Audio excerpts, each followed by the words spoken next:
meant for an adult audience. LoveLine may contain sexually oriented content. Listener discretion is advised. LoveLine with Adam Carolla and Dr. Drew. Hey, everybody. It's LoveLine. I'm Adam. That's Dr. Drew. Phone number 1-800-LOVE-191. Dr. Drew, board-certified physician, Dixon medicine specialist. Tonight, from Survivor, Jerri Manthey here. Favorite show. Yay. Let me say this about Jerri, as I was saying to Drew yesterday. Here we go. Did you hear what I was saying in the previous show? Could you hear? Yeah. Yeah, okay. Yeah. Go ahead. He didn't, by the way. Go ahead. I'm sorry. I didn't hear what I know, so I want to Drew see if was you saying. say what I think you're going to say. Well, lesbian? No? No. Wishful thinking, I think. Well, women always say guys wish they were, when it was lesbians. But really, if you think about it, what's in it for us? Right. I mean, we get if we got to watch, but we'd rather have sex with you. Yeah. But you're more likely to watch her with another woman. More, than to have sex. Yeah, see. So. Okay. You probably. Interesting. You're lesbian. Point. Yeah, I got to play You're the odds. first person who's brought that up. And I'm not, by the way. Nah, you don't have I'm any of very that in you. hetero. Yeah, maybe a little too hetero. Maybe. You're scaring Drew. Drew's a man of extreme passion. Is he your type? I've heard that about you. Yeah. Really? It's Yeah. getting around now, huh? But you're married, aren't you? Yes. Yeah. Yeah. But enough passion for more than one woman, yes? Really? Oh, yes. Oh, yes. You could take a... Are you trying to pawn him off? No, I'm just saying, usually between Drew and myself, we have the types covered. There's a wide enough spectrum represented here. Yeah, I mean, Yeah. everyone falls somewhere in between us, pretty much. I mean, most white guys. Yeah. Wouldn't you say? Yeah. Somewhere, we're ends of the spectrum. Yeah. I think intelligence is very sexy. Yeah, see, that's what people don't know about Drew. that Adam's intelligent. They don't know how much smarter I am than Drew. All right, Drew, you want to back me up? You're have a Just finished. rare and it's not even intellect, instinct. Thank you. Rare. Thank you. I'm like a cat. I like to nap and urinate on things to mark them. Oh man. All right, so let me talk about Survivor for a second. Here's what I wanted to say about Jerri. Jerri was on the Australian Survivor, got a rap as being a little bit of a drama queen, and came in here, and I saw. That's a nice way to put it, by the way. I saw her on other shows. She came on our show, and Jerry's thing was, look, it's all in the editing. I wasn't that bad, but it's how they cut it together. But it still struck me that you were closer to the person that was portrayed in the first one than you are now. It seems you've had some sort of renaissance or something. You seem more laid back. You're more comfortable. Then, now, your thoughts on the All-Star? All-Star. Here's an interesting one. No. Epiphany. I see the light over there. Well, people went different directions. Like Mr. Humble Colby, for instance, who was just sort of boy next door and the most humble guy in the world, was a little bit cocky. Yeah. I know, you're spitting. He seemed cockier in the second one. You seem much more humble, much more open, much more friendly, much different than you did in the first one. And in general, and I've seen you and heard you on some radio shows and seen you on other programs and stuff like that. In general, you seem like someone who's in a better mood than you were 2.5, 3 years ago. Is that true? I've grown a lot since then. Have you? Yeah, I mean, okay, first of all, I've never blamed the editing. I never said it's all the editing. I don't mean all the editing. I know I gave him plenty of material the first time out. Right. I was very cranky, and I honestly had no idea that hunger was going to affect me the way it did, and lack of sleep. Sure. So this time I was more prepared. Right. But I was also going into the situation knowing the reaction that I got last time from people. It was so harsh. People said horrible things about me. Yeah. And I had a lot of time to evaluate my personality, and I knew there were things about myself. Like I have a very low tolerance for stupidity and very little patience with people sometimes. Oh, you should date Adam. Yeah, so I worked on those things over the last couple of Separated years. birth, in fact. Well, but see, this is a great message to send to the kids, which is take a look at things. Take a look at things. When people have complaints, don't immediately shut them down and label them as jealous or vengeful or something like that. Say, well, maybe if 10 people come up to you and say they don't like your hair, perhaps it's time for a new hairstylist instead of labeling them all stupid. I'm not talking about you. I'm talking about everybody. But what Jerry did... If it's hair, I don't agree. All right, forget about hair. Well, 10 people really all Outward telling you how bad it looks? If it's your choice to have that hairstyle, then wear it well. Yeah, but you're only doing it to please people. Please just admit that, ladies.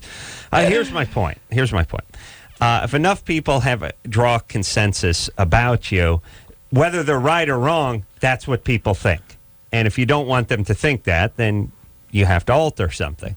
But I'm paying you a compliment in a sort of roundabout way, which is... Well, in fact, for us, it's Jerri a high compliment. The plasticity and the openness, those are high compliments from Jerri is a person that probably had, 100 good things and 3 bad things and fixed the 3 bad things, or maybe 2.5 of them. I've worked very hard on myself. Yeah, you really come across much differently than you did a couple years ago. And I allowed myself to be more vulnerable this time. The first time out, reality TV hadn't really hit, and so I didn't understand, and a lot of us didn't, how it worked. Right. And so my whole thing was to go in and be tough and to put on my game face and to be, not let anybody see me be hurt or be down. And this time... That's what they want to see. Yeah, this time I went in and I said, you know what? I'm a human being, and there are times when I'm gonna need the company of other people. Well, there was... I'll tell you, there was the best. I'd say your best work was they had to build a shelter. Drew doesn't care for the show, so I have to fill him in on it. But I'm a huge fan. This is where the stupidity part comes in. They had to build a shelter, and they left it up to Rupert, who's basically one of the sturdier guys who gets a lot done. And he decided they should dig a hole and have it be sort of subterranean on the beach, and then of course a monsoon blew in, and there's 2 feet of water in this hole they were trying to sleep in, and everyone was just sort of sitting, just drenched. I mean, it made you shivering for like 8 hours. I had hypothermia. It was brutal. I mean, but it made you feel like it was sort of like Vietnam, like just like sleeping in a rice paddy kind of thing. And I honestly had post-traumatic stress disorder for like 2 months after I got back because of that night. That was the worst night of my entire life. Wow. Yeah, could never get worse than that. No. You'd have to be on fire the entire night. No, everyone realizing that they went the wrong direction with the shelter, which was down. Monsoon rains came in. Everyone's just sitting there soaked. Nothing dry, no shelter, no tarp, no nothing. It was the only time I spoke up and said something, and I was very diplomatic about it too. I was like, I'm a little concerned about our safety. And I said something else like, there's a reason why people in California don't have basements. Yeah. And he wouldn't listen to me, and I even put it up for vote with everyone else. Yeah. I said, is there anyone else who is also concerned? And there were crickets. Yeah, nobody wanted to stand up. You knew it was gonna. I mean, it edited together beautifully. But while he was digging the hole, Jerri was saying maybe we should go up instead of down, and no one would listen to her. And then it must have rained 17 inches that night. It was the worst storm in Survivor history. I mean, lightning was crackling so close to us. Our hair was like standing up. Wow. And maybe the ground was good for that, though. At least nobody got hit. It was so bad that the camera crews fled. And they've all been fired since then. Those guys are gone. Really? Wow. Yeah, they ran. And they stranded us. I was just about to ask, like, well, these guys are standing around with these metallic items, on their shoulders, and it's driving rain, and they're holding a 45-pound camera. They got to stand there all night too. Yeah, That's got to suck. I would have ran too. So they just went for shelter, and they canned them, huh? Yeah, because that's when there's no footage of the actual flooding, or any footage of us standing around. We were literally like shivering, holding on to each other, telling stories from our childhood, just trying to focus on staying present. It was really horrible. Bad. Now, was it? I should have gone into therapy for that. Other than the, and I know everyone was cold, but freezing. But was it just everyone was just soaked to the bones? I mean, was it a cold night? It was freezing. And it was a cold night. Yeah, and the thing is, in Panama, it rains so often and it's so moist that all your belongings are always wet. Like mold was growing inside my pants, like my army pants. we had to like fight off getting jungle rot, which is when your feet fall off. Like they fall apart, like the bottoms of them. Yeah. And we didn't have water or fire for 5 days. Yeah. Water. Yeah. That's got to be illegal. That's what I was saying to Drew. Yeah. Well, I was saying it too. Drew gets outraged about it. He gets on his big medical high horse when he starts talking about it, especially the part where you guys... Sue drinks out of the well there. What the hell was in there? They told us there were brain parasites. Then the refeeding, when they refeed you guys. The part where you get integrated back into society and they drop you off at a Shakey's. I mean, you slowly. described how you swelled up and you got electrolyte. That is horrible. Very dangerous. Yeah. It was really bad. This time, though, the food, once we got off, was bad enough where you didn't stuff yourself. It was like beans and rice every day. I was like...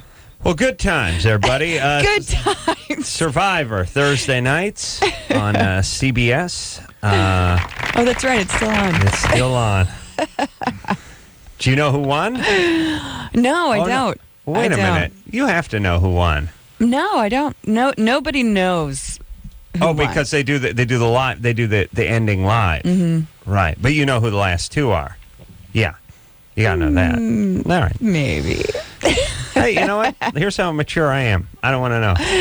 Oh, yeah. Good, because I'm not telling you. During the commercial, I'm going to tickle it out of you. Oh, no, don't. Yep. I'm the most ticklish person on the planet. That's what I hear. Jeff? Yeah. You're 20? Yeah. What's up? Well, I'm kind of confused about my sexuality in a sense. Because I have this, I don't know, because I've never been laid before, and... yeah, we don't believe it. I know, but it's good try, Jeff. Sorry, Jeff. It's the truth, really. No. He's never been what before? Laid before? I don't know. What have you never been before? I never been laid before. You're a virgin? Laid before? He's a virgin. You've never been laid before? Yeah. And, well, I have this friend, and it seems like she's suggesting it. I don't know how to go about approaching it with her, because, I don't know, I don't really have... No question. Jeff, there's no question that she's approached you. How do you approach it? She approached you. No question. Yeah. What do you do? You mean, how do you get your fly down? No, I mean, she hasn't flat out said, let's do it. She's just kind of saying, it's hard to find somebody that wants to do it with me. Hold on a second. Let me talk to Drew. I just get bogus affect from the second you picked up the phone. I did, but also there are guys out there who this is they just go through life sounding bogus. They're a little their voice is sort of tinny and it's wooden and there's nothing. This is like Keanu Reeves. Yeah. This is what makes him such a great actor. You don't believe anything he ever says. They sound like they're lying. Everything that comes out of their mouth sounds like they're lying. Like if you were now you convinced me. Yes, you convinced because of my passion. Yes. You see, because the great example. The passion that I exude. Got it. See, I'm the antithesis of these guys. Yes. You see. Now Jeff could not be getting laid. I don't know what he did with the word laid, but he turned it into like half a syllable. Turned into late. Late. He's having trouble getting late. Yeah, I think he's very confused. So he could be one of these guys. This could be, the reason we don't believe him is the reason he could be a virgin. Here's what we need. We need to know why he is where he's at. There's Jeff, a good reason for that. Yeah. All right. You good? What I mean? Are you a good student? Fairly. How's your stature? Normal size? It's okay. All right. Boy, he paints a picture. I got a vivid impression with that. Maya Angelou. Yes. Boy, I close my eyes. I see his whole world. See a guy with a C+, sort of medium size. Jeff. Yeah. Do you have any problems? Have you ever had any head trauma, mild retardation, anything like that? No, as far as I know. Okay. Adam, you any retardation? Let's see. Well, I'm sure I'm with... Yeah, I know I'm not retarded. Okay. So, do you have a job? That's a good I have a couple of them. Couple. You living at home? No, I moved out, finally. Do you have male friends? Yeah. What'd you do in high school? Were you in the band? No, I don't know, I was more like I hung out with, like, the jocks and the nerds. was that kind of person in between. Trainer? No. Yeah. Hanging out with the jocks and the nerds means not hanging out with anybody. See what I'm saying? Yeah. Everyone It's in like no one. he's like saying, I was in the Black Panthers and the Klan. Really? Or were you just nowhere? Or were you just at your mom's house? Yeah. You weren't anywhere. What's he do? I want to know the jobs. I don't What are the know. jobs? Come on, I'm getting intrigued. Now I'm in. Jeff, what do you do for a living? What are the jobs? I work at Taco Bell and I work at Dairy Queen, and I'm going to school part-time. You know how much I would weigh if I worked at Taco Bell and Dairy Queen? I'd have like a blizzard and like a chalupa constantly going. Just be like, so I could be on a chalupa drip with the blizzard. I'd be taking the blizzard rectally with like a liquefied chalupa drip going. Yeah. Hey, I like the new crunchy cheesy gordita. Yeah, the gordita. Yeah. Yeah. Let's go to Taco Bell. Hey, Jeff, you tell those geniuses over at Taco Bell Bring back the enchilito. and the Thank you. And the Whatever Bravo. happened to what that? happened to the enchilada? What happened to the bell beefer? We have the enchiladas. What? Not out here. No. Oh, right here we do. And by the way, hold on a second. Gypped out here. I know we used to have something called an enchilada, which is just an enchilada. I don't know where. No, it wasn't even that. it was the ground beef. It was the an sauce that made it enchilada. special. It was an enchilada. It was essentially. attempting to be a beef enchilada. It came in some foil or yeah, something. beef enchilada. It came in a really cool little bowl-like dish. Yeah. Here's the whole thing about the Mexican cuisine. You don't have to mix it up every few months. It's a bunch of cheese, bunch of beef, bunch of tortillas. That's it. Don't get fancy on us. Yeah, the enchilada. Oh, man. Good stuff. But the bell beefer, now that's something you could take with you. It wasn't enchilada. That was a commitment. You know, you had to fork. spill it all over you can't drive and eat an enchilada. No, bell beefer, you could run a marathon with a bell beefer. All right, Jeff, here's the deal. And the Dairy the girl Queen. is bisexual. You're a virgin. You want to have a physical relationship with somebody you don't want to have an emotional relationship with. That's fine. She's looking for some kind of contact. That's fine. So go call her and take her for coffee and just see what happens. And don't expect to have a relationship from this, all right? All right there, buddy. And meanwhile, how about a nice gal at work? I mean, there's probably some women you work with over at the DQ and over at the TB. Well, Tuberculosis. Yeah, that's why they're initials smart. most of the girls that I work with at Taco Bell don't really speak English. Really? Yeah. Even better. What do you mean? Yeah. They'll think you're a genius. All right, buddy. Good luck. Yeah, good times. All right. Yeah, no, that was a virgin there. That's what guys sound like.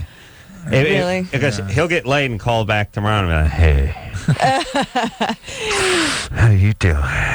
What? No, man. I dropped that gig over at the DQ. I'm now representing a label. I'm a publicist.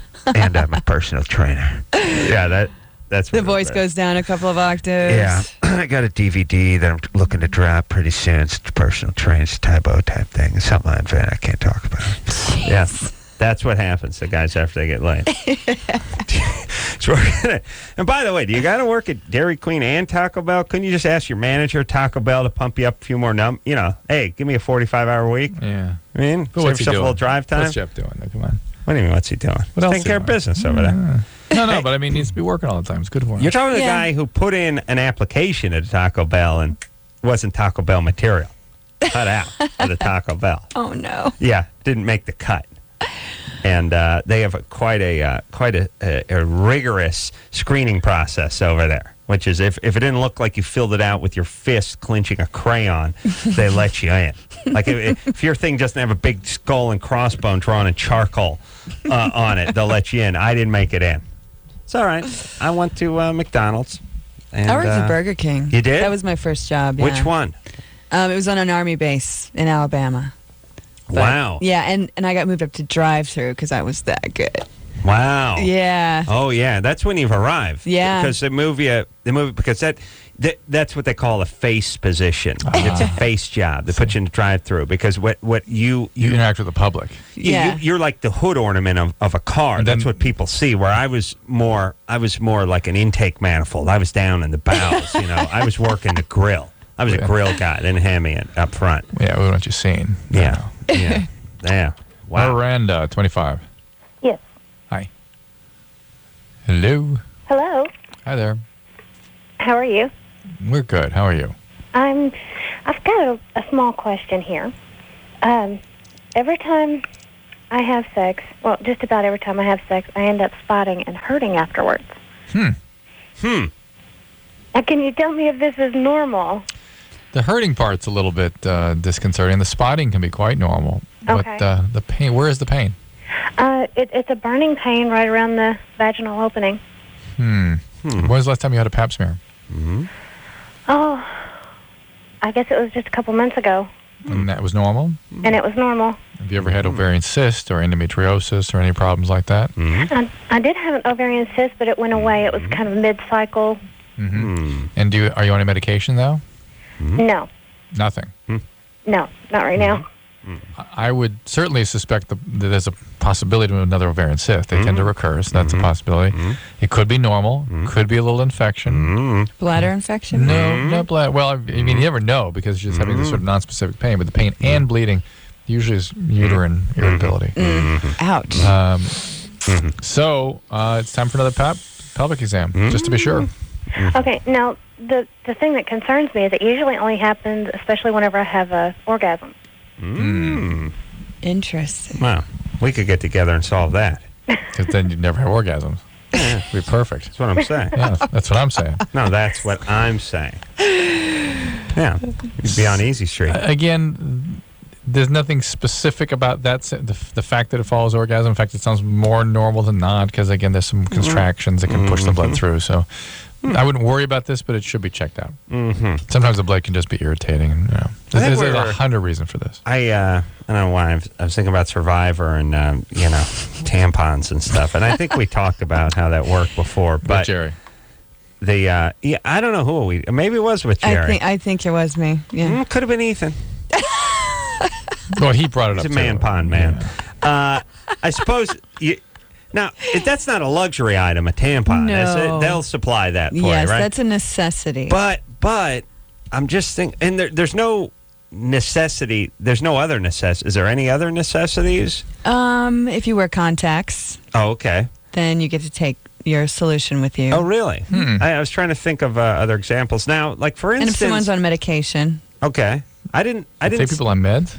yeah, sometimes. I mean, Rudy's 75. I'm sure he was I didn't probably see. taking something. I didn't see any luxury items this time around. They took him away. They didn't let us have anything this time, Well, not even a change of clothes. Yeah. They gave us a machete and said, here you go. I'm telling you, it just keeps getting worse. It was by far the worst experience of my life. I'll tell you, like, I was predicting, at this rate, like Survivor 2025, they would take a rusty piece of rebar, Shove it in your side. shove it in between your ribs and pierce a lung and drop you in the volcano? No, in the Atlantic during a storm at night. Yeah. And that's it. Samson Enjoy. floated for like 10 seconds. Yeah. It's just, it's getting to the point where they're going to start hobbling people before they drop them out on the island because they already got nothing. Well, hopefully they'll up the prize money a little bit at that point. Yeah. Is by the way, I can't remember, Because if it's for $5, I'll do it.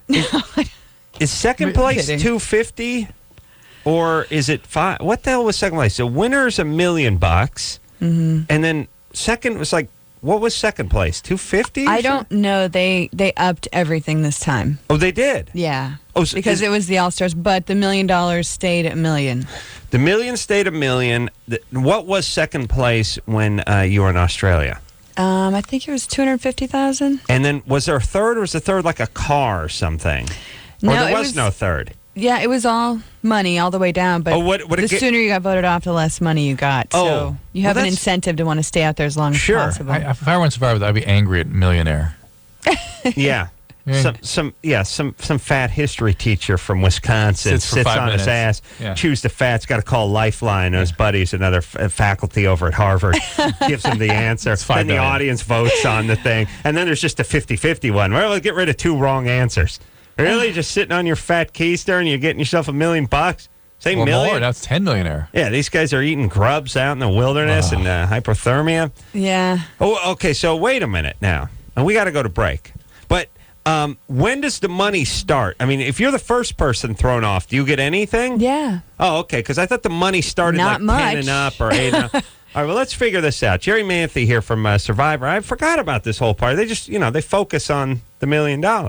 But I want to know like what number 5 gets and what's the It's difference. not a lot. Well, it's hold not. on. Don't ruin it for everybody.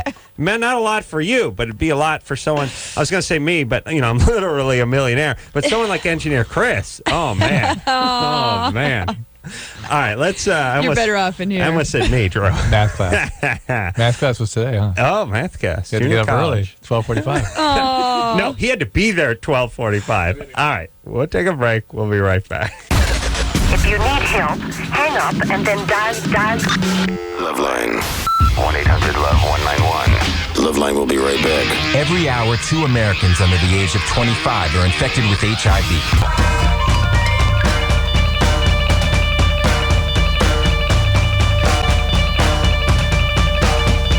Hey, everybody.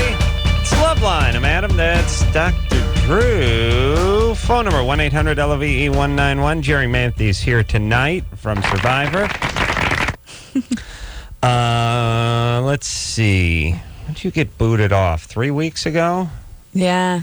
Ninth Yeah. place again. I got. Oh, was it 9th place twice? Again, yeah. Geez, I'll tell you, you made a pretty good splash for not cracking the top 5. Two survivors running.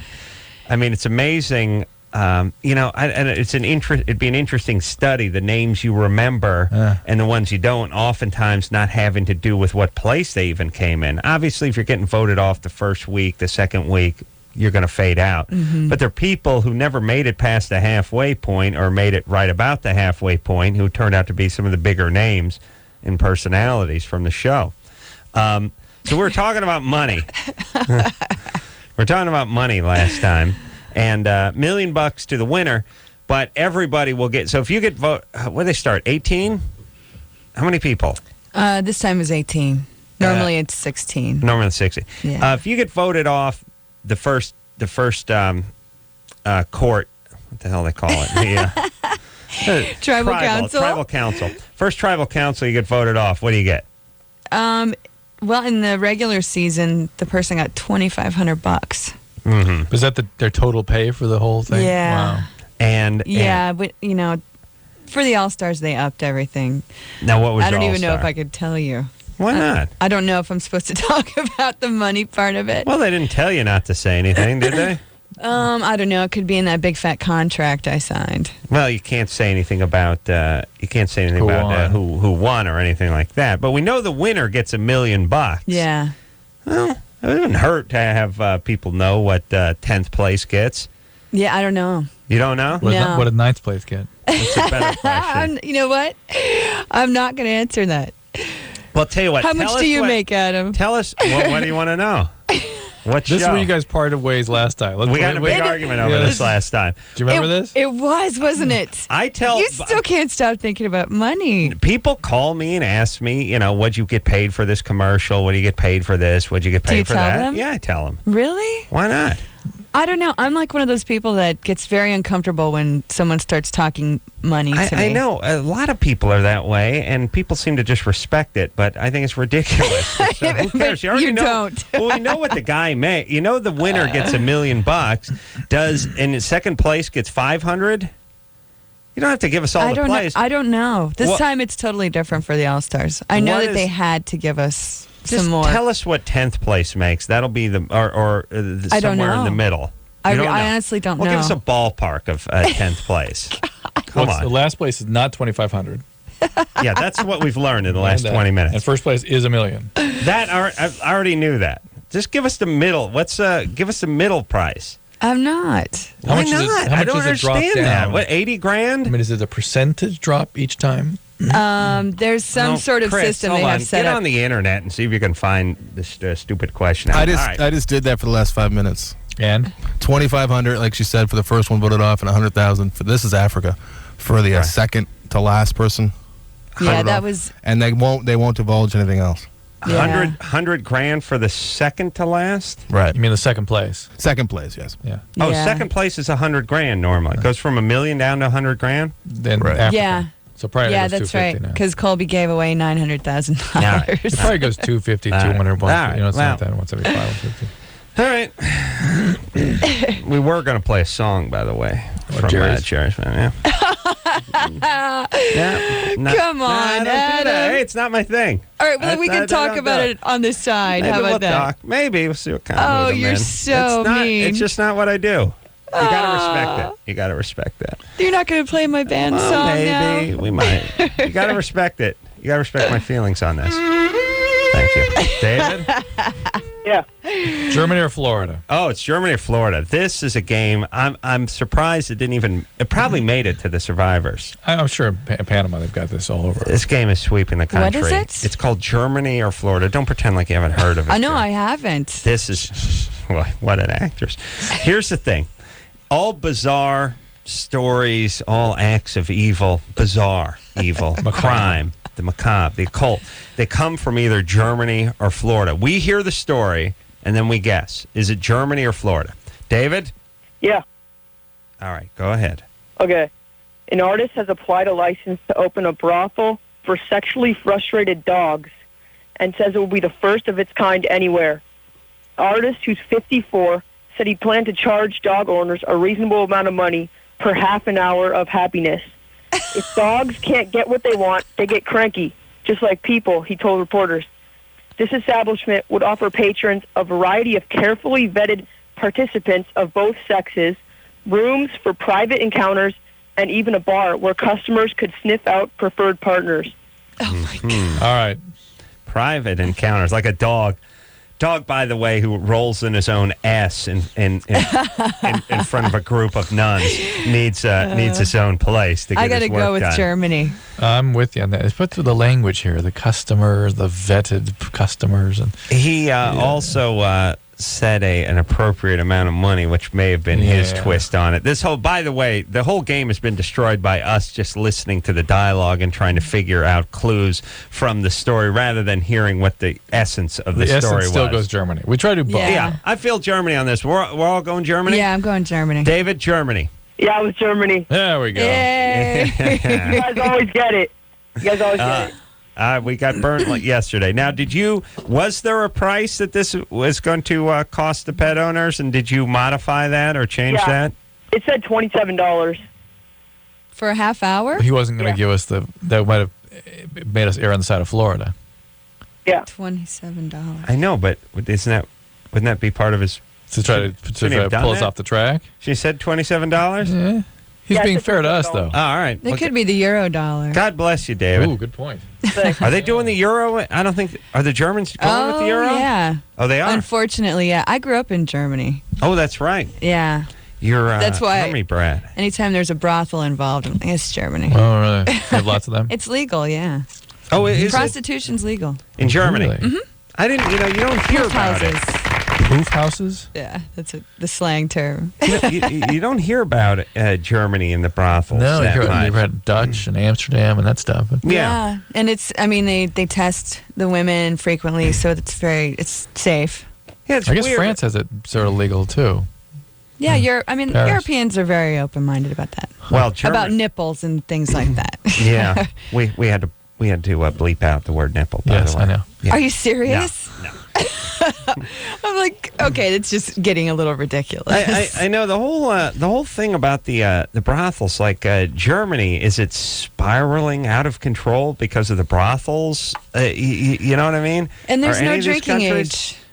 No, there isn't. And you know what? I got to tell you, growing up over there were fewer issues with people drunk in public places. Well, They were always the Americans. Germany makes a couple of good points, which is no speed limit on the Autobahn, less highway fatalities than we have. Mm-hmm. So the essence, like we sort of think, well, look, speed equals death, and age of consent equals alcoholism, and brothels equal more prostitution and stuff. As it turns out, it's probably just a better idea to sort of educate it and control it a little bit. Because what kid out here doesn't have his first beer by 15 anyway, Right. by the way?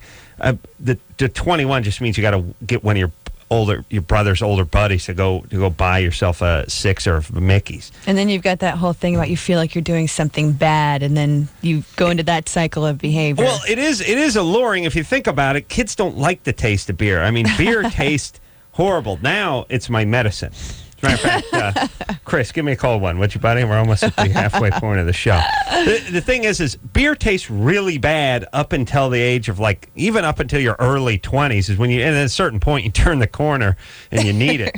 But, wine, beer, wine doesn't, red wine, a bottle of stout, ale doesn't taste good to a 14-year-old. You slug it down and make a face. Yeah. I don't think you would do that. If it's legal, would you would you hold your nose and shoot it down? And the kids that do it, like the German kids that start drinking at an early age, if they get sick once, like I met this German kid, he was like, oh, I got sick when I was like 12 and I haven't had anything to drink since. All right. He was 13. Yeah. They were drinking. Well, actually, does vodka rectally now. But will not pass his lips. Will not drink it. Absolutely not. We can't judge. All right. We're not going to judge. It's all good. All right. We got to take ourselves a little break. We're going to break on time this time. What do you want to talk to? Navy wife guy? Two. Oh, no, 3. I beg your pardon. 3? How about you read it, Drew? Why do I got to do everything? Folks were in a cult. Brother fingered her at age 5. Now... problems. Yeah. All right, hold on. Let me just talk to her. Amy? Oh, yes. Was it a religious cult? Yes, it was called the Children of God, known as the Family also. Sure. By David Byrd. He, was the main guy that started everything. My parents Did he do something weird to you? Yeah, my brother did. And I think that is the reason why I can't climax when I do intercourse with my boyfriend. I've been with him for 2 years. All right. Hold on now, baby doll. We got to take a break. Yes? Okay. Okay. We'll come right just back. hang Hold on. We'll take a break. We'll be right back, though, all right? All right. I'm going to talk to you. Yeah, I've been doing a little cult research. I mean, not actually research, but watching TV sometimes. Something comes on about a cult. And I've really distilled it. All cults are basically white dudes in their late 40s, early 50s who want to nail chicks. That's it, period.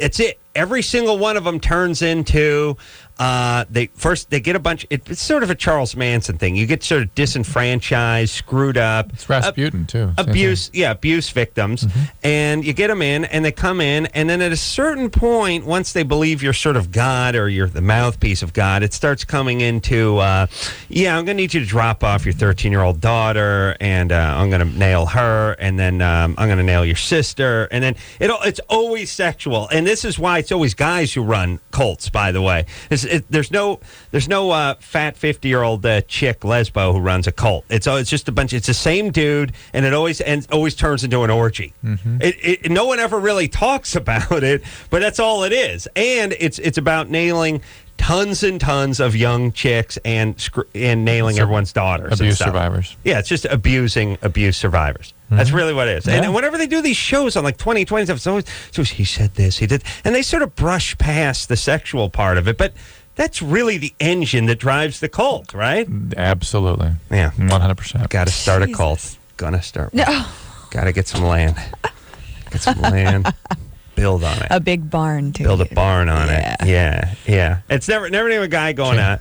Yeah. Change your name to Hezekiah. Hezekiah. That's Hezekiah. Good. All right, we're going to take ourselves a break. I do appreciate you trying to break on time, though. I'm breaking early. Yeah. I'm breaking early. We got to break early.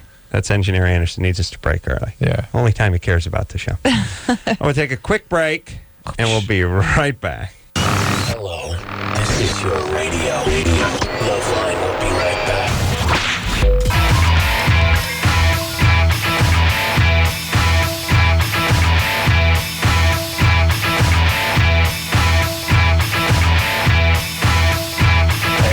It's the LoveLine, man. That's Dr. Drew. What should we tell those letter writers to do, Adam? Wow. Suck my sack. All you letter writers. Yes. Adam's got something to tell you. Yeah. Suck my white balls. Wow. That was Kennedy. Oh, wow. Jerri Manthey here from Survivor, my favorite show. Just having a nice spirited conversation during the break there about what everyone has to do to the people who write letters. Yes? Yes. All right. Drew, our policy has always been just to kiss our ass when everyone writes us a letter, right? That tends to be our policy. Yeah. And everyone goes away, right? Yeah. All right. Very good. I wish more people would adopt that policy. Yes? All right. Amy? Oh, yes. All right. So, 17. Mm-hmm. Did you grow up in a cult? Oh, yeah. My parents were in it for 22 years. Wow. And moved to America 7 years ago. Oh, where were they? Oh, we traveled like everywhere. We spent the last 5 years in France. With this cult? Yes. Well, yeah, I traveled everywhere, and also my mom was French, so. Oh, wow. How did they get out of this thing? After a while, like my dad was the one that was in it at first, and then like he pressured my mom into it. And it was a lot different back in the day, I guess, but it slowly changed, and they were just brainwashed. And then my mom just said if they don't leave, that she would just take all the kids anyways, because if they get raided, they get the kids taken away anyways. So she said that she was going to report it if he didn't get out. So he realized, and then once a couple years after that, they like kind of realized a lot of things that were bad to it once they got some sanity, but they're still really messed up. Horrible. And then there was sexual abuse going on in the house. Yes, by my brother and several of my sisters. I have a really big family. How many kids? I have 5 sisters and 2 brothers. Jeez. Wow.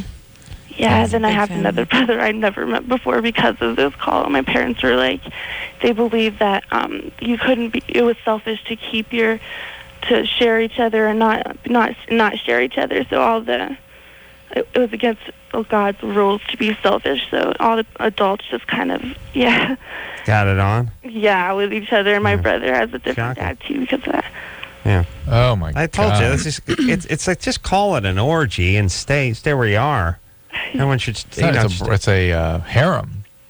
Yeah, but there's dudes getting in there too. It sounds like on this cult, was the cult leader having sex with people? Oh, there was lots of different leaders. Like the main guy was David Bergen. He was just the one that sent us like all the flyers and what we should do and stuff, like all the books and stuff to all the different cults and movies. Seems like, by the way, how about just going down to the Oriental massage and getting a quick release? You know? Yeah. Why get all those other people involved? It's like a nightmare. It's what a pain in the ass it would be to start. Drew, you know what a horrible cult leader I would be? I'd come out, I'd be tired, I'd be like, oh, you guys still here?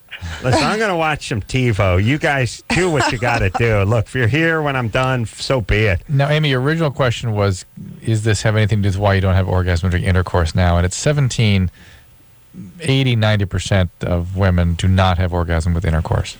80, 90, and then 100%. it drops up to it goes up to 100%. A significant percentage. When they get into their 20s, right? And then higher than 100%. I found, and as they get into the 30s. Yeah, and Amy, over half of women will never have an orgasm with intercourse. Isn't that sad? Well, yes or no? I mean, the fact is not necessarily. How about the fact that that's how women are wired, and men are taught that that's how it works. They need to attend to some other thing. That's right. I think men are slowly becoming more educated. Well, you know what? It's women don't talk about it. That's what's really sad. I think things are changing. They are slowly. Thank God, because sex should be just as enjoyable for a woman. But women were feeling flawed. They couldn't have orgasmic intercourse when they're not wired to do that. Jerri, I see is a woman of passion. Yes, extreme passion. I don't do anything half-ass. No. Yeah, you go 100%. Yeah. Yeah. Yep. And Drew, 100%. He should have a deodorant named after him. Because, 110%. He's 110, 120%. Yeah. He never stops working. And the more pressure the situation, the better he is. That's when he's activated. His penis gets activated by pressure. All right. Hey, Amy. Yes. Are you getting some counseling for all the horrible years you've spent at the hands of the cult leader? Oh, yes. We've been through lots of family therapists. Like, it doesn't work. Well, it will. It will. How about it's just slow. for you, Amy, just some stuff? Yeah. I don't even live with my parents anymore. It's not, like, I don't have a close relationship with them, and I don't really think that's want good. to. No, that's good. Yeah. Do you have any close friends? Like, Oh, other girls? I have my boyfriend. I've been with him for the last 2 years, and that's who I live with now. So how old is he? He's 18. Yeah, I live with him and his parents. And all right, well, don't get pregnant. I know. I'm feeling overwhelmed by these stories tonight for some reason. Yeah, is it just me? Is it this one? No, I've been busy at the hospital all day. That's what it is. All right, buddy. Hey, Amy. Yes. I was just wondering if there's like anything I could do to help it, or. Are you crying? It sounds like you're crying every time you talk. No, I mean, like, is there anything like I can do to change the way? Look, No, here's what you got to do. Don't put the screws to yourself, pardon the pun. Oral You're putting too sex. much pressure on yourself. Yeah, oral sex. Get a Kama Sutra book and make your boyfriend read it. Yeah. You can get the pop-up version. I got that. Oh, that's good. Yeah, the oral sex. Right, Jerry? Very important. Oh, really? Yeah. Okay. Jerry's a woman of passion, Drew. I know. You're formulating a sort of a byline. Yeah. Well, we got this Passion, theory. oral sex. Drew has a theory that the people of supreme passion, the true purveyors of passion, like Drew over here, oral sex, it's okay, but it's sort of the salad before the big the main course. tri-tip shows up. Yeah, you want to get to the meat. You know what I mean? Because Drew's that passionate. Whereas That's the male, though. That's the male. Yeah. But you have a theory about that with women, too. That there's something similar, similar wiring thing. Yeah. We were trying to... And by the way, it makes sense. If a woman can have an orgasm through intercourse and really, really enjoys that, you can enjoy oral sex, but let's get to the good stuff. Yes? Yeah. I mean, Yeah. well, an internal orgasm for a woman is 1,000 times more intense. For some women. All right. We got it. Drew. No, really. Don't For some, crap some on it. women, not. We got to take a break. I'm going to leave you For two Jerry, alone. it is. I'll let you guys talk. Okay? Let's go. All right. I feel very lucky, said. Well, I won't say what the 10th person makes $45K, but the internal orgasm, never ending. Can't get her to shut up about that. Very interesting. All right, we're going to take a little break. Jerri Manthey here from Survivor. We'll be right back after this. Here it is. Bottom line, it sucks being single today. Tons of lame people and no decent prospects. Call the Dateline. Call the Dateline. Call the Dateline. 1-877-889-DATE. LoveLine will be right back. So get your problems ready. Ready.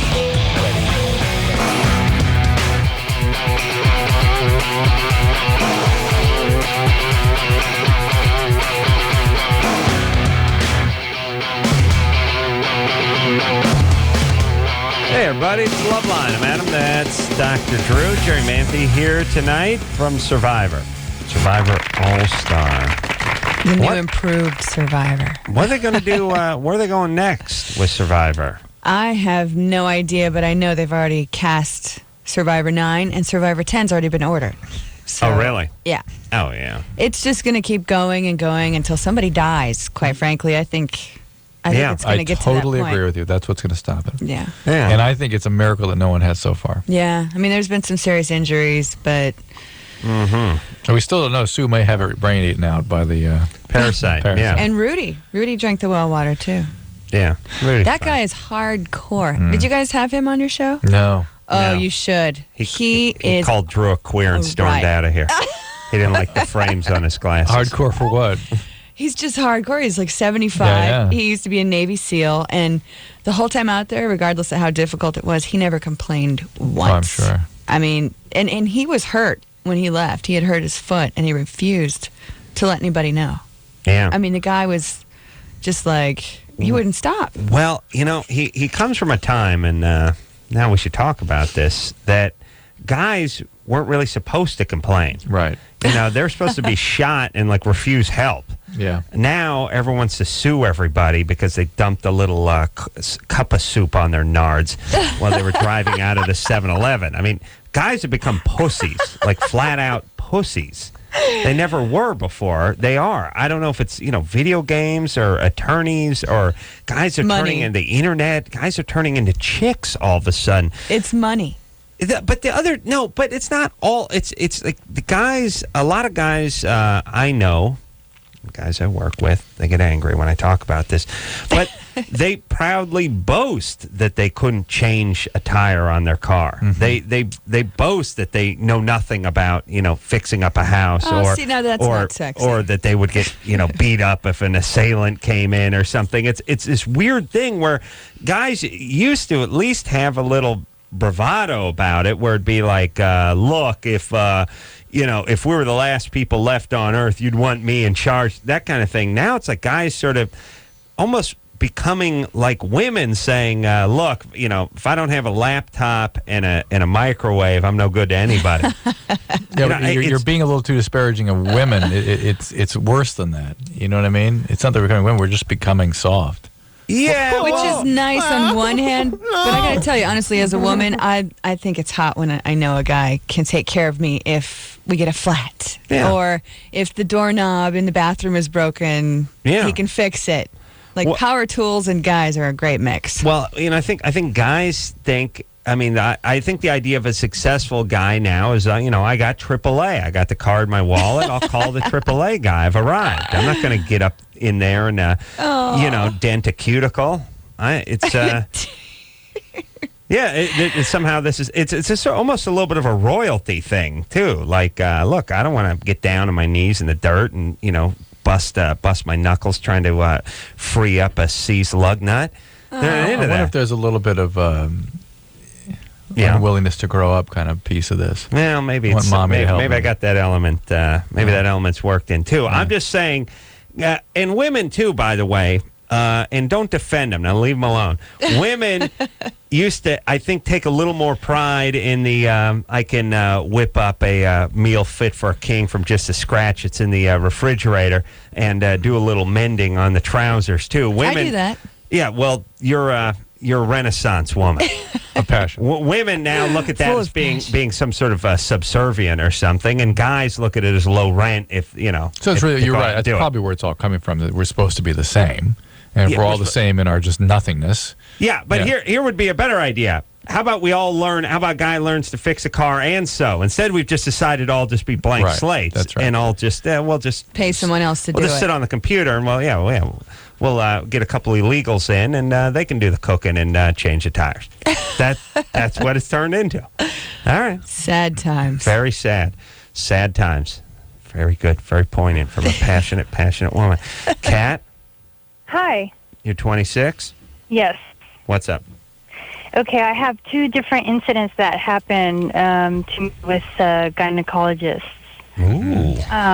One was when I was about 20 years old. I remember being very uncomfortable because the gynecologist, it was a woman, and, it was my second time going to a gynecologist, and it was just for a regular pap smear, and she stuck her finger up my butt.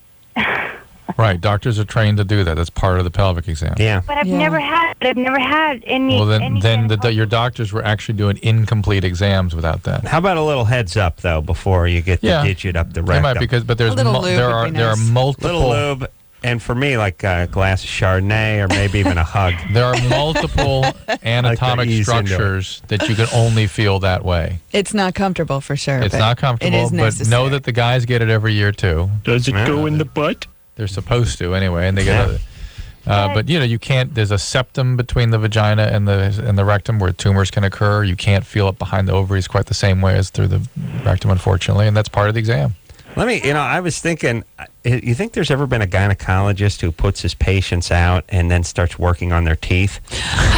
Just a twist on the naughty dentist. Somewhere there's got to be some guy with who with some sort of tooth obsession who's a gynecologist. No? Would be an interesting twist. All right, hey, Kat? Yeah. All right, so what was your other let's question? chalk that one off the list. And by the way, you couldn't have sussed that one out? I mean, talked to some of your friends or gone on the internet and figured it out? Well, I just kind of forgot about it. I just. What was your other question? What was the other thing? My other question was I went to the hospital for a really bad stomach pain, which afterwards I found out it was stress. But the doctor there, I told her, I might have something wrong with how do you say it? Urethra? Urinary tract? Yeah, or something. So. Which one was it? Urinary tract. I can't say it. Well, just agree then. All right, so what happened? Okay, so usually they put K or KY jelly, right? KY, yeah. To put that metal thing in you, and open you up and stuff. Yeah. The speculum, Yeah. What's that thing you're holding to your face and talking into right now? What would you call that? The cell phone. Phone? All right. I'm trying to figure out where the threshold is. Yeah. Where's the threshold for trouble? You got phone there. Yeah. Okay. Why are you acting stupid like that? So they didn't use lubricant for the speculum exam. She massaged my clitoris. Mm-hmm. Really? Yeah, she massaged me. She told me that she's all, well, you're dry, so I'm going to massage you. Wow. Yeah, that's not normal. Wow. No way. Yeah. No way did that happen. Yeah, no, it did. Now, usually they just spit. I mean, that's how you spit. Well, lick it and stick it. Because she stuck, 2 fingers in my, and Okay, Kat, here's the deal. You were sexually abused growing up, weren't you? Listen, what happened to you growing up? You were sexually abused? Oh my God, no. Huh? No. Nothing like that happened growing up. Okay, maybe. Okay, but listen, you're experiencing, Kat, every pelvic exam as a sexual abuse. Yeah, as a reliving, a revivification of the abuse. And the fact is, the people are just doing their job. They're not interested in you sexually. They're just doing what they have to do to keep you safe medically. You know what I bet? I bet she was beaten with a thesaurus. Speculum. But something has turned her off to verbiage. But listen, Kat, there's no way. There is no way that's what happened. I understand that's what you experienced. That's what you believe happened. Who abused you? No, I was not sexually, intercourse. No. What was done to you? Just things put in you, probably. Yeah, no, fingers, no, nothing grabbing. Put in me. Nothing. What put happened? In me. I just remember my stepfather playing with my nipples when I was 7. Yeah, but that's good and weird. All right, but what about this theory? More just inappropriate. Everyone around her it does something inappropriate. Yeah, she's interpreting everything as an intrusion. Yes. Everything is somebody trying to exploit her. How about some therapy for stepdad? Oh, I do. Okay. I do. Okay, then good. talk to your And talk therapist to him about what happened, both with your stepdad and with these caretakers.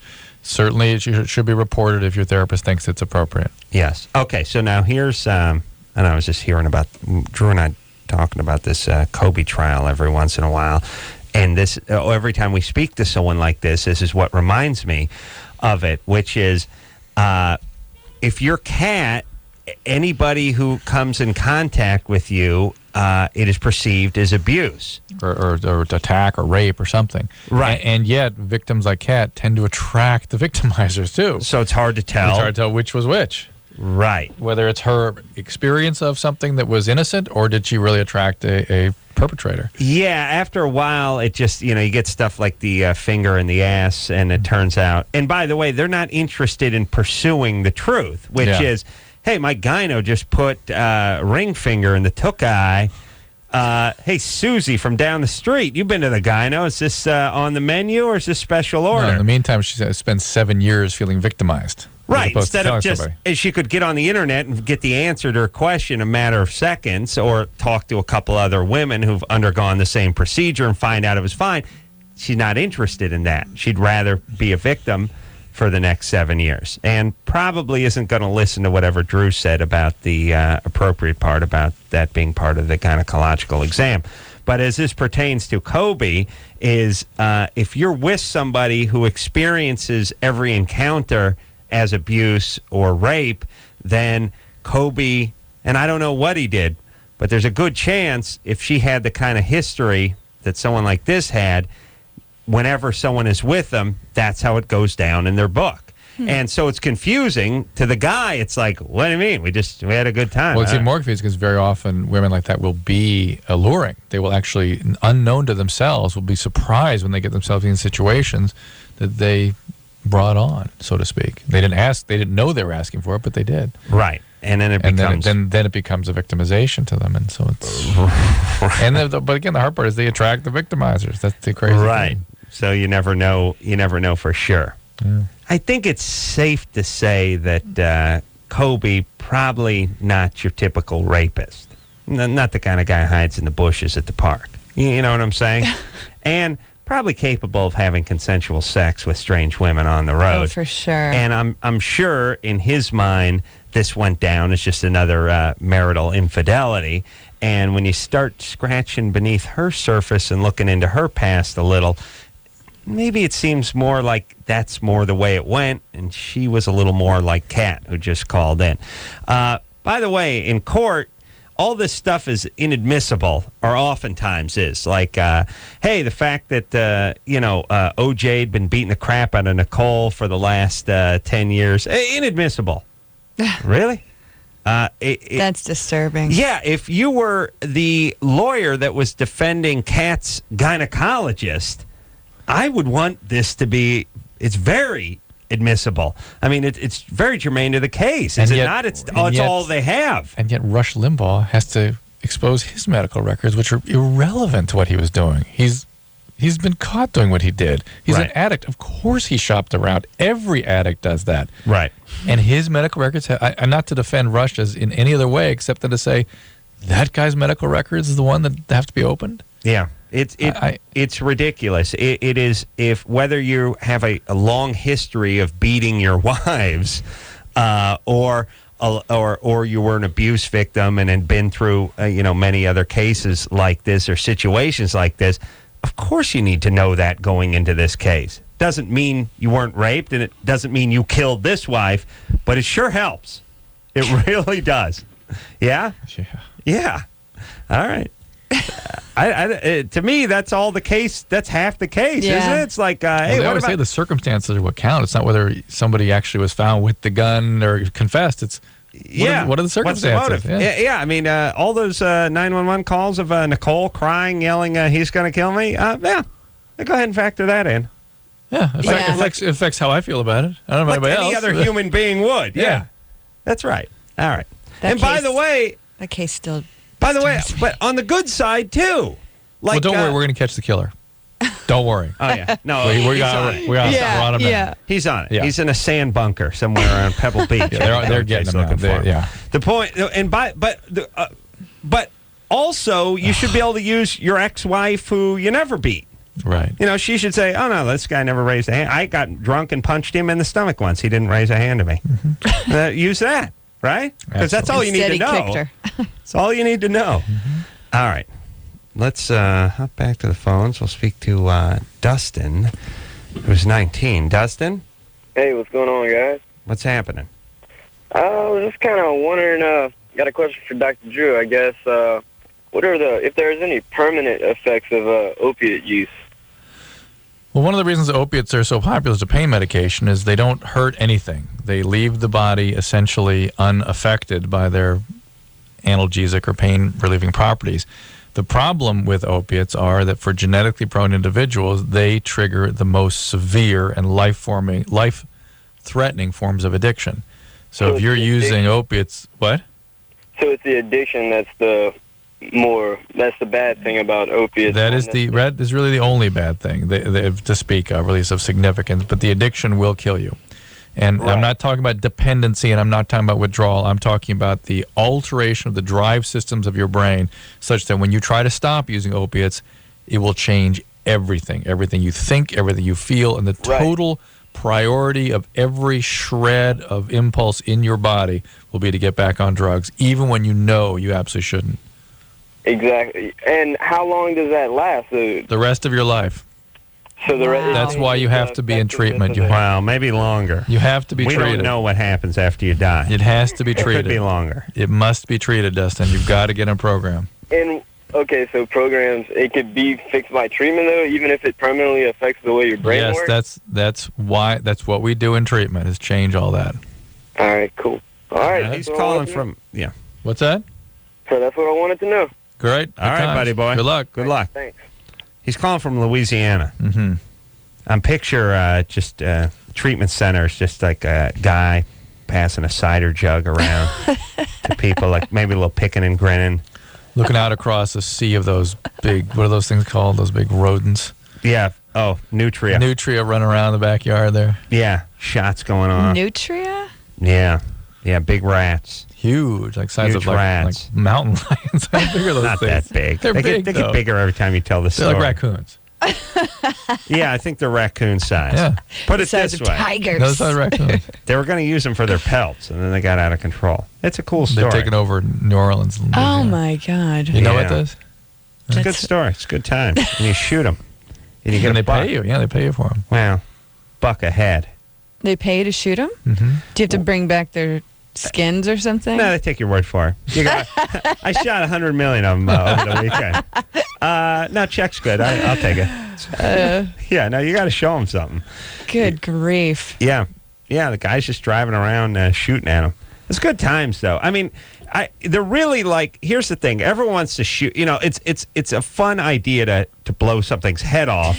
The problem is you don't want to, a bear is so majestic, and then, the elk and the moose, that's no good. And then the odds are against them, too. Rabbits are kind of cuddly and stuff. And then, raccoons don't seem like a good thing to shoot because, they use their hands like we do. And they got those little kids. They got those kids and stuff that hang with them.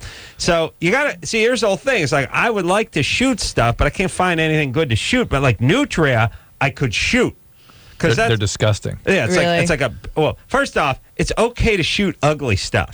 There's one thing I've learned. It's okay to be mean to fat people, and it's okay to shoot ugly stuff. Well, I think we've all learned that as a society, because really, the difference between rabbits and nutrias, one is ugly.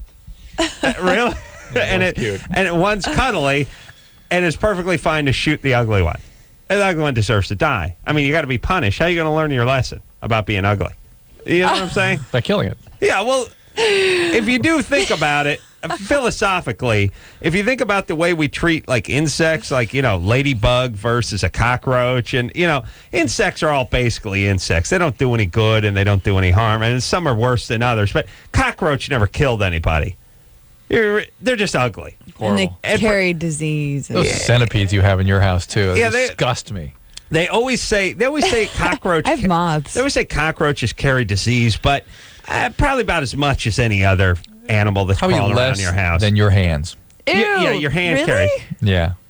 Yeah. A cockroach? Yeah. That's my point. Okay, my point, I get your disgusting. My point is cockroaches need to die and butterflies need to be admired. I don't think either one of them's any inherently better than the other. It's just one is very ugly and needs to die. And nutria need to die, and bunny rabbits need to live. Or at least you'd make a really nice coat out of a rabbit. Yeah. Yeah, or at least use it it to line some gloves or something. But now taking that mindset, now let's focus on humans. Wow. Now it's a little scary, isn't it? Yes, the human brain is scary. Thank you. Especially yours, Ed. But you guys could all live because you're beautiful. I would let you stay. Oh, that's so sweet. I give myself a pass, too, because it was my idea. Chris, we need to talk. No. No, we need to talk. That is wrong. All right. We're going to take a break. Let's go. You want as a matter of fact, Chris, show Drew how to run the board real fast. I know. I used to run the board. Remember? Oh, you okay? Yeah, that's all right. Great. Okay. Yeah. Let's go to the Jock Lounge. I want to talk. Okay. All right. Jerri Manthey here tonight from Survivor. We'll take a quick break. We'll hear something from Jerry's band. All right. After this as well. All after this. LoveLine will be right back. So get your problems ready. Drew, how much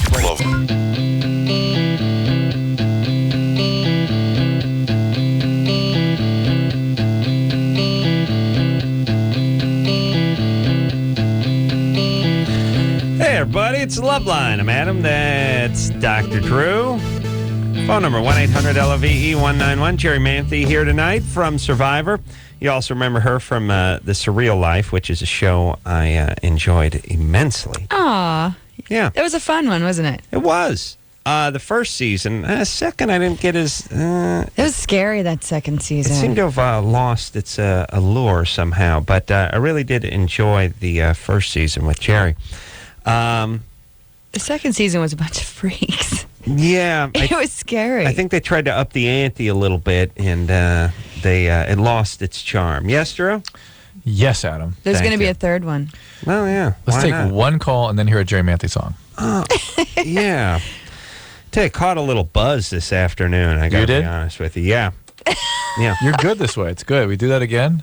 I'd rather you, since I know you're drinking a bottle of wine every night, you might as well dose up before you get here if it helps your attitude. Let me tell you. You seem very mellow. Yeah, he does. He's good tonight. Attended 2 weddings today. What? 2 weddings. My goodness. Weekday weddings? Weekday. What is that? People are still getting married. No, because I'm filming this ABC special, and as part of it, there's weddings, and so I had to sort of preside over. I had to make the toast at 2 of these weddings. By the way, did you have to write them? What do you mean write? I don't write anything. You had to toast people you didn't know? Yeah, 2 of them. Put it this way, they didn't hand you a written toast. No. But the point is nice, drinking a little white wine, a little champagne, and times 2 weddings this afternoon. Wow. A little afternoon buzz. I'll tell you, not bad. Now, I'm not talking about, drinking grain alcohol or something. Yeah, that is good, Adam. Good times. But as long as you don't lay down for a nap. A little white wine. Oh, he got his nap in. I could use a little white wine. You got your nap in, too, didn't you? I'm starting to like the white, here's... During the day, when the light's up. Oh, no, I didn't get home until almost 8 o'clock. But during the day, when the sun was up, you were drinking the white wine. Yeah. This is my point. This could be my new schedule. Couple glasses of white wine, around 11, depending on when I get up. 11:30, 12, a brunch-ish glass of white wine. Just take the edge off. Mimosas are good. And a little I had a couple sangrias and stuff. I don't need to dilute things. Just a little champagne or a little white wine during the day, and then off to the red wine in the later evening. Red wine will put you to sleep. That's right. That's right. And the white wine, just feeling good. Coasting. It's a bit zestier. Coasting right through the day. Coasting. Anna? Yes. And I'm a better man for it. Yes, Drew? You are. I think that you've been working every day, and yesterday I thought that was going to be it. You were going to make it another. That would be a horrible boom, right? But then today it's good. Boost up. Good. Now I know why these husbands and wives of their alcoholic spouses, they keep them loaded. Sure. They're a little better. Until things get out of control. And they put out. Yeah, of course. Anna? Yes. Banged the bejesus out of a cameraman. Didn't even know who he was.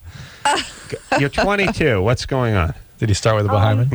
He broke my Bahamian, yes. I have a bunch of questions, and it kind of all relates to Go ahead. I'm sorry. Go ahead.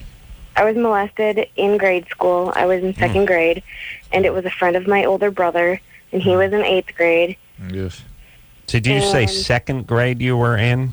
I was in second grade, He was in 8th. Yes, all right.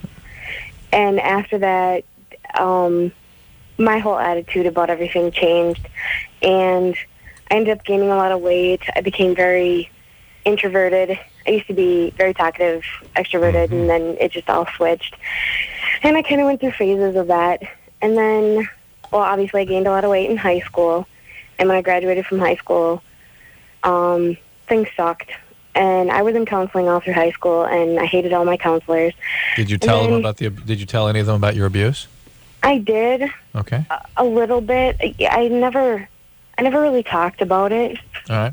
Well, then I started dating after high school, and a couple of my boyfriends, I believe in not having sex until I'm married. And I understand it's a big thing for guys not having sex. And some of them respected that, and my first boyfriend was very respectful, and when he broke up with me, he was like, well, you're the first girlfriend I've never had sex with, and whatever. All right. And I was like, okay. All right. What's the question? Well, how do I go about a relationship without having sex with a guy? I mean, I know I don't want to have sex, but how do you get a guy to understand that? I mean, not obsessed with anal sex. Hold on. Anna. Yes. Are you religious, or is this just a conviction? It's both.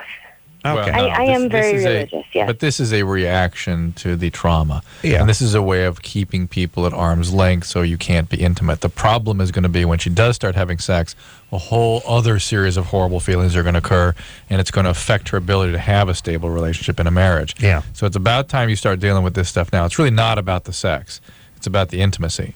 And unless you do something about that, waiting till marriage is not going to avoid the kinds of problems that are ahead. No. That's going to be a tough honeymoon. Now, too. in terms of finding guys that'll cooperate with this, you got to find guys who value this same thing the way you do, or not guys who are reacting to trauma like you are.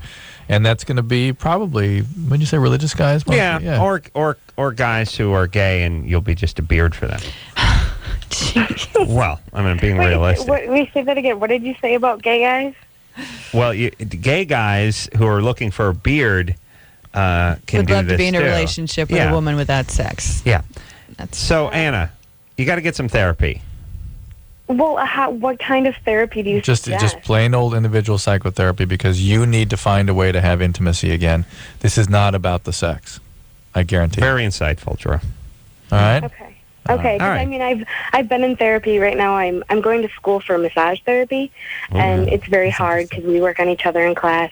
And there's days where I'm on the table and I have partners, classmates that I'm really close with, and we're all in the same class. We've been together for the last 8 months, and I'm comfortable with them. But there's days where I'll just break down and cry on the table. Well, that's all kind of positive, really. Well, you got to go therapy too. Yeah, I hear that happens a lot in massage therapy. Well, you got training. a lot of nut jobs attracted to the business too. So, and by the way, this is what I can't stand about life. You know, the person that breaks down and they start crying, and then it's kind of weird. You know that weird work. Yeah, thing? but not only that, then they have to go, you see, it's releasing the energy flow. It's like, no, she's reliving her sexual abuse from childhood. It feels like violated. I just had a great idea, which is signing up for a massage therapy course and then coming in like 3 days into it with 2 casts on both hands. Just take a massage. And just from say everybody. I was thrown off a horse. and basically I'm riding it out. And then now I just become the massage dummy. And I just lie there sipping my white wine, getting massaged all for day. like 9 hours a day. Drooling just on getting yourself. Work. Yeah. and other people like, okay, pig pile, 9 of you, get on me, all of you. Yeah, and they all take a part. For the final, they Why all not pick just apart. call that an orgy, Adam? Well, but How dare you? How dare you? Actually, no, How dare a you barge gangbang, in? I guess, would be How better. dare you barge into my studio and attack your profession? verbally attack my profession? I know. Let's listen to a song. Okay. And think about the massage. Yeah. Now, Jerry's got a band. I am part of a 30-person band called The Mutator. Wow. And how did that work? Do they know you're in the band? Yes. They do. Because she's the one that throws fire. I spin fire, yeah. Oh, you do like the tiki torch where you like spin around? How do you do that? It's called fire poi, and it's chains, and at the end is a ball of Kevlar that you dip in white gas, chains. and then you spin. Yes. And is it the whole thing a chain with the 2 ends on it, or is there a solid part, a stick to it? No, at the end is a loop that you put around your fingers, and that's what you hold it with. Oh, that's the end. Yeah, and so you it's like spin it. Yeah, like a It's keychain. it's a dance that actually began like in New Zealand with the Maori women. Yeah. They weren't allowed to speak in public places, so they Smart. started dancing with fire poi, and so Yeah. now it's I would have told him to knock that off too. Hey, by the way, ladies. By the way, don't answer. Just nod. No fire. No fire either. Now, No, the band is called Mutator, and our whole thing is that we mutate people when they come to see us. Now, what does that mean? They melt. They turn into something? Well, You're we're gay. we're kind of we're like Blue Man Group meets Stomp meets Cirque du Soleil. Oh, really? And it's fire performers, hula hoopers, aerial artists. Now, are you singing as well, or just throwing fire around? No, the fire performance is only a small part of it. There's a lot of things going on. People, when they are very overwhelmed when they come to see us, because there's all these just beautiful things going on stage, Wow. and girls in really cool little costumes. All right, and- so you're basically saying drop some ass and come out to mutate. I'm reading between the we lines don't here. judge. Yeah. No, you got to get groovy, Drew. Yeah. And where might we see you? We have a big show the 28th of May at the Key Club. Key Club. Yes. All right. And you can go to mutator.com, mutaytor.com, and check out all of our... And will you travel around with Mutator? Yeah, we've played at Sundance. We just played Universal Studios. We've been in Vegas. Well, let's. I'll tell you what. Let's hear a little. Let's hear a little sample.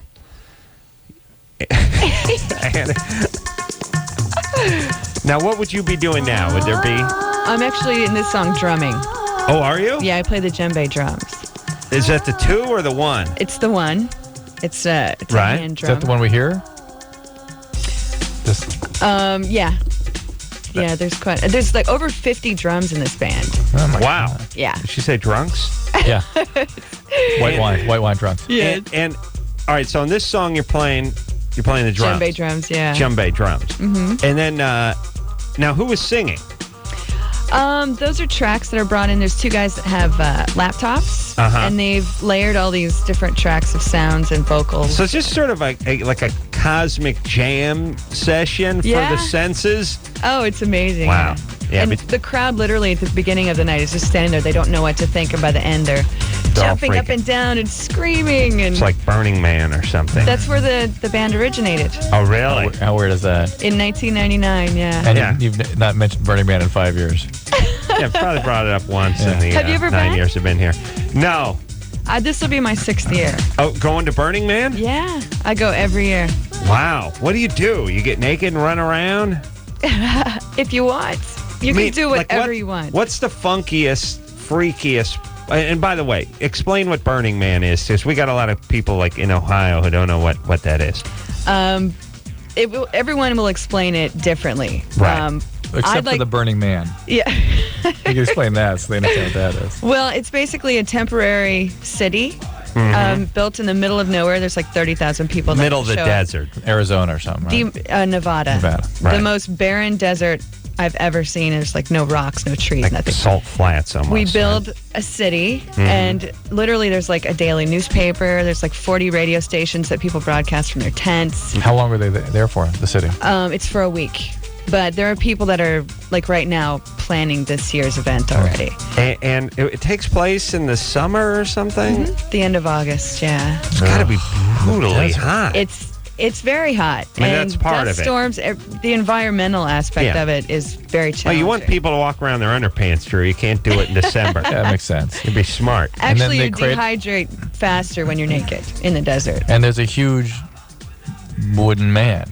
Yes, in the middle of the city, there's like a 5-story wooden man that at the end of the event, we burned down, and everybody's cheering. And people show up in tents and trailers, Winnebagos, that kind of stuff. Yeah. And then at night, just bonfires and parties, and people sort of float from tribe to tribe, or how's it work?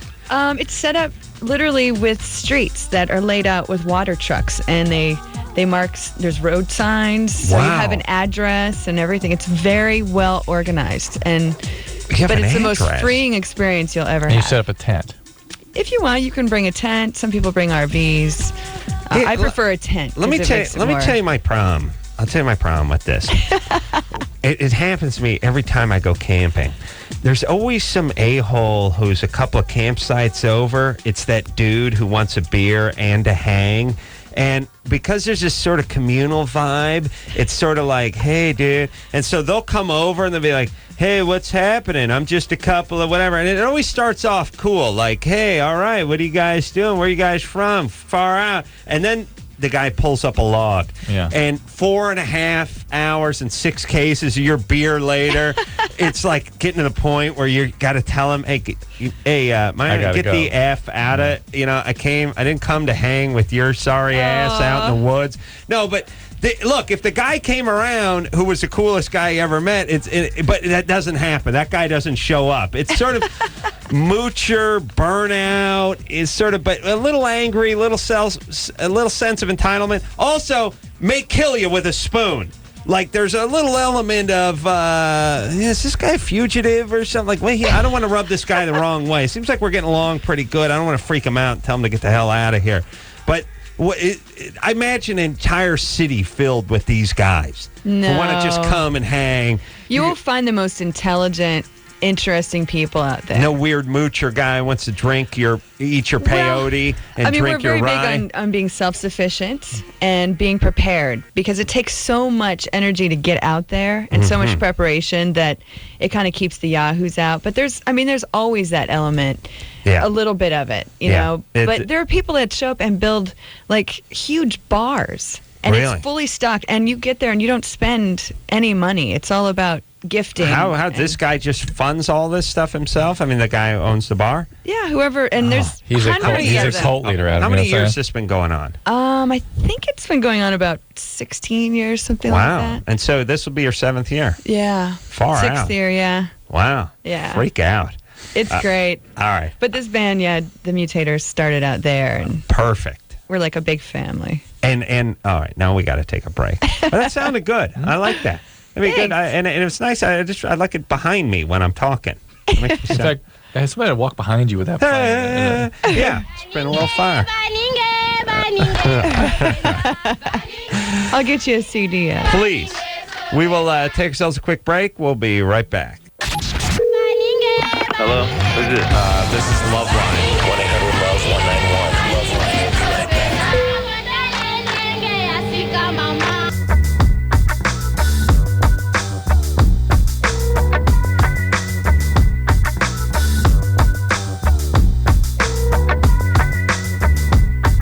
Hey, everybody. LoveLine. I'm Adam. That's Dr. Drew. Jerri Manthey here tonight. Hello. Burning woman, Jerri Manthey. Survivor and Surreal Life and Playboy and what hasn't she done? The Mutator. And the Mutator. And Extreme Dodgeball. Extreme Dodgeball, which is coming up. Yeah. When is that going to air? It starts June 15th at 10 p.m. on GSN. No, wait. What's GSN? It used to be called the Game Show Network, but now they don't like to be called that anymore. Oh, I see. Let's go with GSN. It's the WWF of dodgeball. Yeah. It's absolute insanity. I like that. Yeah. Yeah, I mean, and it's funny. Dodgeball's one of those things they force you to stop playing at about the 4th or 5th grade. I don't think they let people play anymore in school. Oh, yeah. Oh, no. I think it's been ruled out. No, because oh, really? Well, Drew, what'd you just do to the mic? I pulled it towards me. Oh, okay. Thought you'd actually work it like a speed bag that time. Drew punches the mic every night. No, here's what I'm saying. In public school, I don't know if they let you play dodgeball anymore. They certainly don't let you call it smear the queer. Oh, I guess they call it butts up. Butts up? Yeah. And is dodgeball what we used to call like soccer, where you put the teams on each side, the people in the middle, and they can rally, they can throw it over and try to pin a guy? It's more or less like, in this situation, it's 5 people on each side of the court throwing the ball, trying to hit the other person. Right. And if you catch the ball, then that person who threw it is out. Right. And this one's got some really cool rules. But they will throw the ball all the way over, try to get the herd going back and forth a little, won't they? No, I think you're thinking Red Rover. No, I'm thinking. I'm thinking Sacco. Never heard of that. Well, here's the thing. All right, let me just figure this out with dodgeball. You got teams. Yeah. You got the team that's inside dodging, and you got the team that's outside. Yeah, right? That's where we used to have it. No, there's 2 teams that take opposite sides of the court. It's like on a basketball court, split in half. Right. 5 on each side. Right. And they try to hit the other people on the other team. And very complex rules. That's it. Oh, okay. All right. So it's just red team this side, blue team that side, and let's go at it. All right. This one is just, it's a twist on it because there's like sumo wrestlers playing against horse jockeys. AIDS victims. And no. I don't know. That's what I was thinking of thin people. Yeah, that's good. All right. Survivors. So I didn't mean survivor. And what's the winner get? Or can you tell us? What? They get money? They get a trophy? Yeah. Yeah, it's $10,000. Not bad for a game of dodgeball. No. I'm just saying, I think people would continue playing dodgeball. Like here's the thing. I was done with tetherball before it was done with me, but dodgeball I could have kept going with. Yeah. So you stop playing tetherball in the 6th grade. I was done with it in the 4th grade. Dodgeball, I could have kept going. I could still be playing dodgeball. I'll see if I can get you on one of the teams. See what you can do. Like radio DJs. Pull a few strings. Karen? Yeah? You're 20? Yes. What's up? Ever since last October, I tried to get pregnant. Mm-hmm. And the donor actually gave me chlamydia, which I got treated and taken care of. Nice. But ever since I tried... The donor. The donor. The breeder. Yeah. Oh, really? Oh, so you had sex with a guy? Yes. You're lesbian? Yes. Okay, so you had sex with a guy and he didn't get you pregnant, but he gave you a venereal disease. That sucks. Yeah. Yes. All right. That'll keep you a lesbian. All right.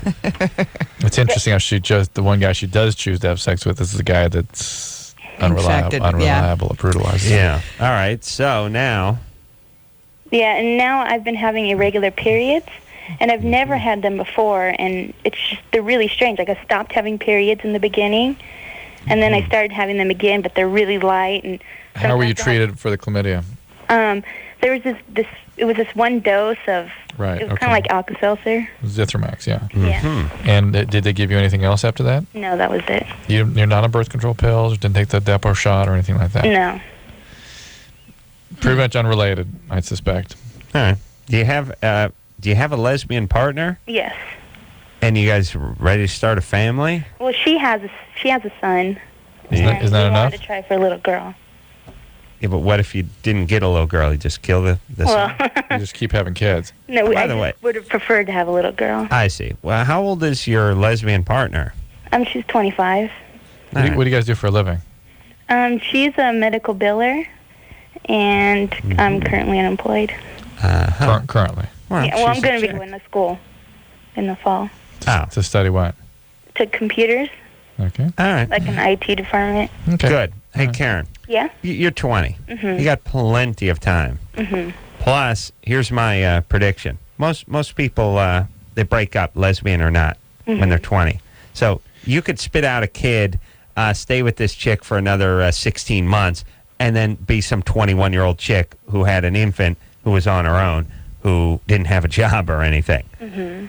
So maybe you don't want to put yourself in that position. Just finish up school first. Yeah. Also, you want to be able to dedicate yourself to your school. Right. Yeah. And not be busy taking care of a child. That's All a right, full-time baby doll. deal.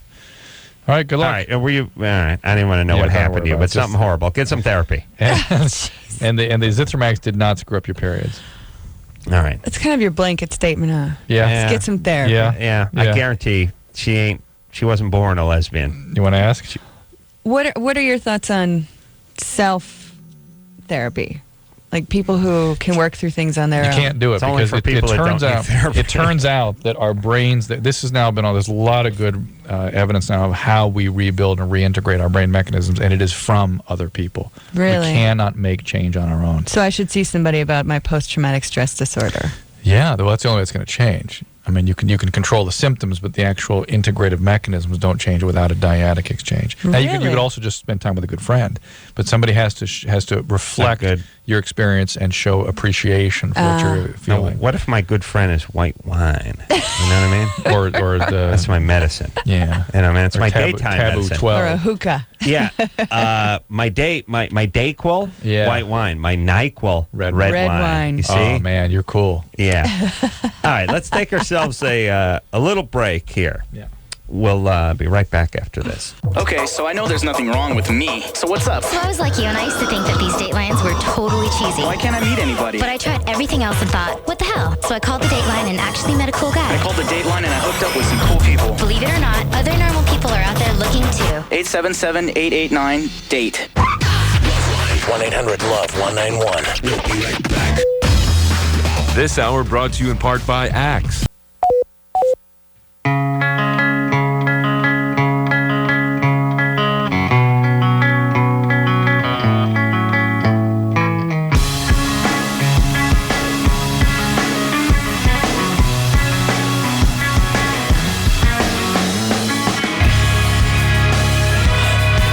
Well, that's the show, everybody. Aw, I know. Where's the time go? it goes by so fast. It really does. That'd be a good song for the Transformers. No, the Transmuters. Mutilators. The mutators. The mutilators. All right. Everybody, Jerri Manthey, put your hands together. Thank you. God bless you, baby doll. We will take ourselves a nice little 22-hour break. We'll be back with Bam Majera from MTV's Viva La Bam. You know what I mean? Mm-hmm. Mm-hmm. Drew, I'm just thinking about my loves day all tomorrow. that jackass I'm thinking about stuff. my day tomorrow. All right, Oh, well, no. quiet. Yeah, Stop. don't do that. You won't be able to sleep tonight. Oh, he will.